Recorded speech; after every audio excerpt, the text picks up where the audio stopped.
আল্লাহর নবীর সাহাবী আমর ইবনুল আস রাদিয়াল্লাহু তাআলা আনহু তার নেতৃত্বে জেরুজালেম বিজয় করবার জন্য সাহাবায়ে কেরাম জেরুজালেমের খ্রিস্টানদের সাথে যুদ্ধ করবার জন্য আল্লাহু আকবার আমর ইবনুল আস রাদিয়াল্লাহু তাআলা আনহুর নেতৃত্বে জেরুজালেমে রওনা দিয়েছেন।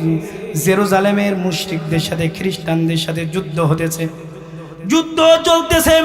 কিতাবের মধ্যে লেখা হয়েছে যুদ্ধ চলতে চলতে এমন এক পরিস্থিতি তৈরি হয়েছে সাহাবায়ে কেরাম বিজয় অর্জন করবে, সাহাবায়ে কেরাম বিজয় অর্জন করবে এমন এক পরিস্থিতির মধ্য দিয়ে আল্লাহু আকবার রাত যেন ভাঙলা। এ কাজটা তোমরা তো ভালো করো নাই, তোমরা যেহেতু নাক ভেঙেছো এর একটা সমাধান না করলে যুদ্ধ হবে না।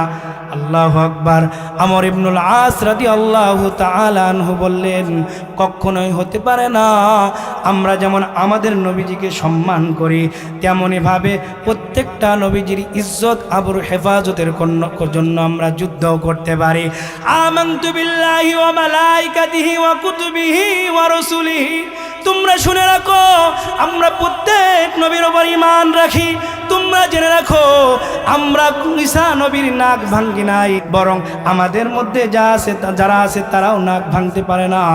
দেখো আমাদের মধ্যে কেউ নাক ভাঙে নাই, দেখো তোমাদের মধ্যে হয়তো কেউ নাক ভেঙেছে। খ্রিস্টানদের দলপ্রধান বললেন, আমর ইবনুল আস না হতে পারে না, তোমাদের মধ্যে কোনো সাহাবী হয়তো নাক ভেঙেছে, যুদ্ধ হবে না। আমরা এই জেরুজালেমে 3 রাস্তার মোড়ে মুহাম্মদুর রাসূলুল্লাহ সাল্লাল্লাহু আলাইহি ওয়াসাল্লাম তোমাদের নবী মুহাম্মদের একটি মূর্তি তৈরি করব এবং ওই মূর্তির নাক ভাঙবো, তারপরে যুদ্ধ হবে। আল্লাহু আকবার। আমর ইবনুল আস রাদিয়াল্লাহু তাআলা আনহু বুঝতে পারলেন আমাদের নবী মুহাম্মদুর রাসূলুল্লাহ সাল্লাল্লাহু আলাইহি ওয়াসাল্লামের ব্যাপারে ষড়যন্ত্র করা হচ্ছে, আমাদের নবীর ইজ্জত আবরুর উপরে আঘাত করা হবে। এজন্য তারা ষড়যন্ত্রের মধ্যে লিপ্ত হয়েছে। আমর ইবনুল আস রাদিয়াল্লাহু তাআলা আনহু বললেন, ও খ্রিস্টানদের দলপ্রধান সেনাপতি, শুনে রাখো, যেহেতু তোমাদের নবী ঈসার নাক ভাঙার দোষ আমাদের উপরে এসেছে, আমাদের নবীর নাক কেন ভাঙবা? যেহেতু আমরা ভেঙেছি, এজন্য আমার যেহেতু দোষ হয়েছে এবং আমাদের দলের মানুষের যেহেতু দোষ হয়েছে, এজন্য আমি তোমাদেরকে একটি পরামর্শ দিতে চাই। তা হলো, আমার নাক তোমরা ভেঙে নাও, আমার নাক কেটে নাও, তোমরা আমার নবীজির মূর্তি তৈরি করে নাক ভাঙার প্রয়োজন নাই। খ্রিস্টানদের দলপ্রধানকে বলা হলো যে যেহেতু আমরা নাক ভেঙেছি, আমাদের নাক নিবা, এটাই তো আকল বলে, এটাই তো ইনসাফ। আমাদের নবীর নাক কেন নিবা, আমার নাক নিবা, এটাই তো ইনসাফ। আল্লাহু আকবার। খ্রিস্টানদের দলপ্রধান দেখতে পেলেন যদি আমর ইবনুল আস সেনাপ্রধানের নাক কর্তন করা হয় তাহলে তারা বেইজ্জতি হবে, এমনকি তারা পরাজয় বরণ করবে। এজন্য খ্রিস্টানরা সিদ্ধান্ত নিলেও এই জেরুজালেমের জমিনের মধ্যে 3 রাস্তা জমিনের মধ্যে ওই আমর ইবনুল আসের নাক কর্তন করা হবে। মানুষদেরকে দাওয়াত দেওয়া হলো। খ্রিস্টান দলপ্রধান বললেন, ঠিক আছে, তোমার সিদ্ধান্ত আমরা মেনে নিলাম। আগামীকাল এই জেরুজালেমের 3 রাস্তার মোড়ে তোমার নাক কর্তন করা হবে। আল্লাহু আকবার। মানুষের সমাগম হলো। খ্রিস্টানরা আনন্দ উৎসব করতে লাগলো, কারণ মুসলমানদের দলপতির নাক যদি কর্তন করা হয় তাহলে মুসলমানরা তো পরাজয় বরণ করবে। আল্লাহু আকবার। এজন্য তারা খ্রিস্টানরা সিদ্ধান্ত নিল আমর ইবনুল আসের নাক কর্তন করা হবে। জল্লাদকে ডাকা হলো, মানুষগুলো একত্রিত হলো। এক পর্যায়ে আমর ইবনুল আস রাদিয়াল্লাহু তাআলা আনহুর নাক কর্তন করা হবে। হযরতে আমর ইবনুল আস রাদিয়াল্লাহু তাআলা আনহু চোখ দিয়ে টপ টপ করে পানি ছেড়ে দিলেন।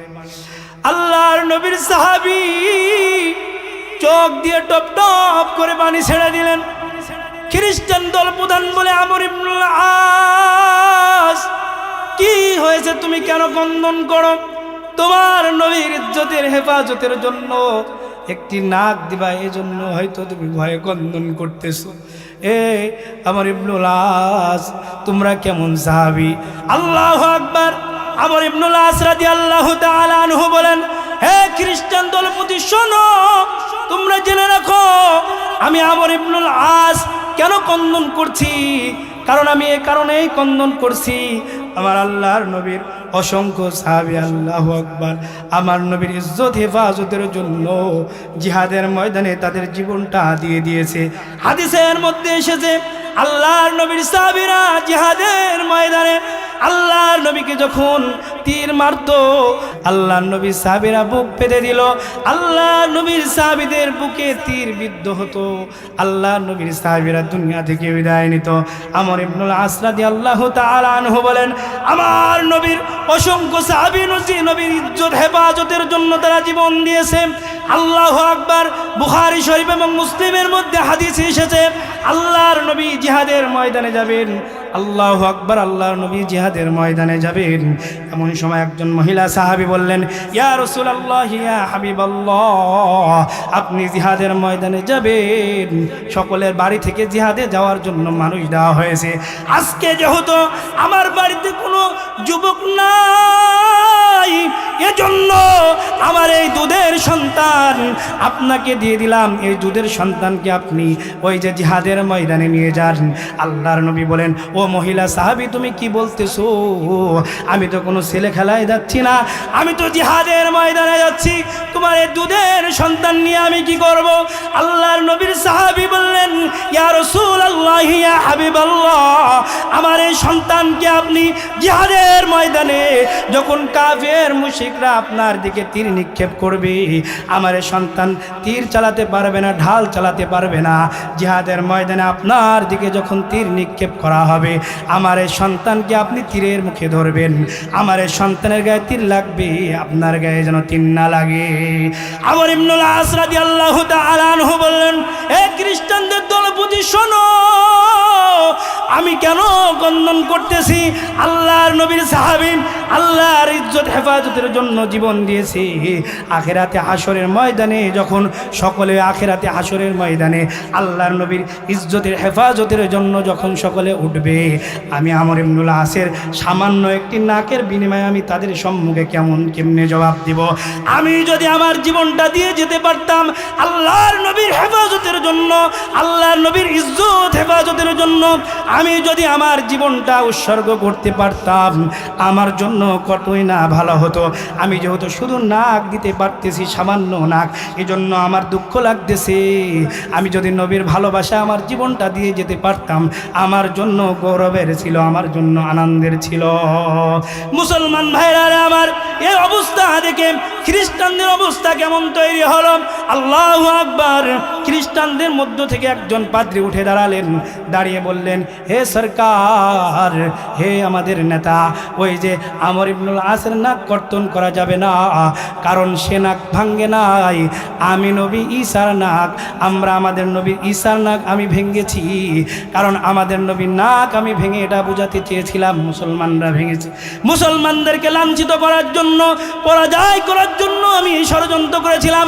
প্রকৃতপক্ষে মুসলমানরা নাক ভাঙে নাই, মুসলমানরা তাদের নবীকে এমনভাবে ভালোবাসে, তারা তাদের জীবন সামান্য একটি কৃত্রিম নাকের বিনিময়ে তাদের জিন্দেগি উৎসর্গ করতে চায়। কিতাবের মধ্যে লেখা হয়েছে ওই সময়ে 50,000 খ্রিস্টান এর ঘটনা থেকে মুসলমান হয়ে গেছে। সুবহানাল্লাহ। প্রিয় হাজরিন, সাহাবায়ে কেরাম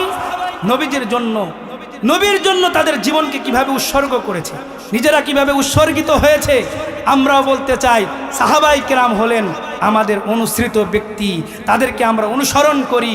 আমরা হলাম আহলে সুন্নাত ওয়াল জামাত। কাজেই আমরা হলাম আহলে সুন্নাত ওয়াল জামাত।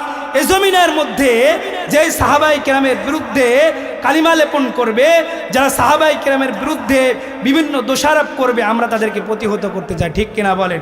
তারা যদি ইসলামী লেভেল লাগিয়ে আসে তবু আমরা প্রতিহত করতে চাই। এ বাংলার জমিনে সাহাবায়ে কেরামের মতো আমাদের জীবনকে দিয়ে যেতে চাই।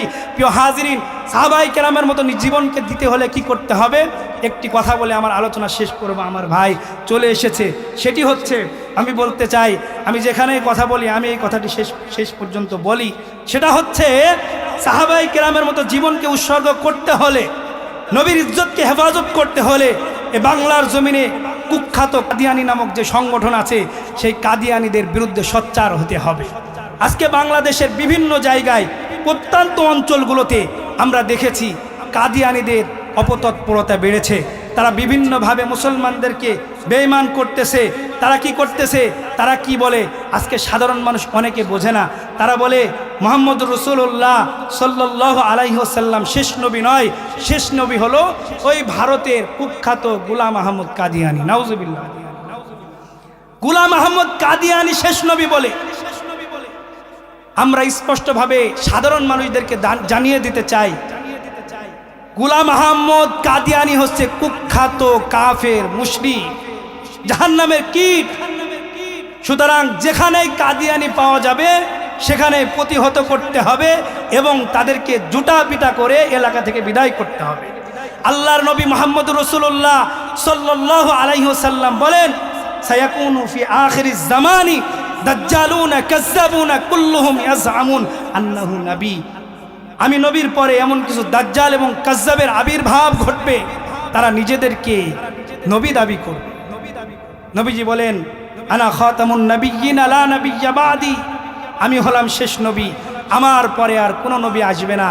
কাজেই আল্লাহর নবীর পরে যারা নিজেদেরকে নবী দাবি করবে তাদেরকে শুধু জুতাপিটা করলে হবে না। আমরা বলতে চাই, রাষ্ট্রের কাছে আমরা দাবি রাখতে চাই, উলামা পরিষদের থেকে আমরা স্পষ্টভাবে ঘোষণা দিতে চাই, এই বাংলাদেশে কাদিয়ানিদেরকে কাফের ঘোষণা করতেই হবে। আপনি যদি মুসলমান নিজেদেরকে দাবি করেন, নিজেদেরকে যদি মুসলমান দাবি করেন আর কাদিয়ানিদের বিরুদ্ধে যদি কোনো কথা না বলেন, কাদিয়ানিদেরকে কাফের মনে না করেন, তাহলে আপনি মুসলমান হতে পারবেন। উলামায়ে কেরামের ফতোয়া হচ্ছে, যারা কাদিয়ানিদেরকে কাফের মনে করে না, কাদিয়ানিরা কাফের এই কথা যারা মানে না, তারা নিজেরাও কাফের। সুতরাং ৯২ মুসলমানের দেশে হিন্দু থাকবে, বৌদ্ধ থাকবে, খ্রিস্টান থাকবে, সবাই থাকবে। কুখ্যাত গোলাম আহমদ কাদিয়ানির চালাবেলাদেরকে যেখানে পাওয়া যাবে দুটা পিটা করে এলাকা থেকে বিদায় করতে হবে, ঠিক কিনা? মুআজ্জাজ হাজিরিন, আল্লাহর নবীর বিরুদ্ধে, আল্লাহর নবীর শানে যেখানে কটূক্তি করা হবে প্রকাশ্যে তাদেরকে ফাঁসি দিতে হবে। বাংলাদেশে আইন করতে হবে, আল্লাহর বিরুদ্ধে, আল্লাহর নবীর বিরুদ্ধে, কাদিয়ানিদের বিরুদ্ধে ফাঁসির আইন জারি করতে হবে এবং তাদেরকে যেখানে পাওয়া যাবে তাদেরকে গণধোলাই দিতে হবে। আল্লাহ রাব্বুল আলামিন আমাদের সকলকে আল্লাহর নবীর ভালোবাসা, আল্লাহর নবীর মহব্বত আমাদের অন্তরের মধ্যে ধারণ করার তৌফিক দান করেন বলে